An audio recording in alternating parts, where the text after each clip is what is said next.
Moi, je connais un endroit dans lequel on va vous parler tout de suite de littérature, de polar plus précisément. Voici venir notre chroniqueur Bob Garcia avec son coup de cœur du jour. Bonjour Bobby. Salut Nat, salut Mathieu, bonjour à tous. La ville du Cap en Afrique du Sud possède un excellent festival de jazz, on est bien placé pour le savoir, mais elle abrite aussi les intrigues du meilleur auteur de polar sud-africain, Deon Meyer.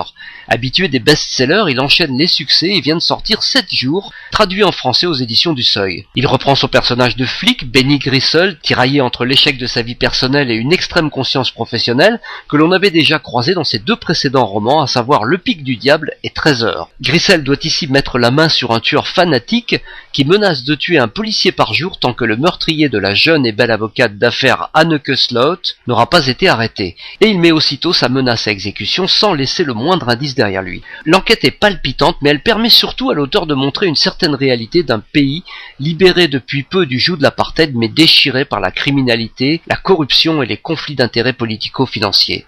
Dans ce contexte, la police fait ce qu'elle peut, et un des protagonistes du récit lance à Grissel, pas étonnant que les escrocs aient pris le contrôle du pays.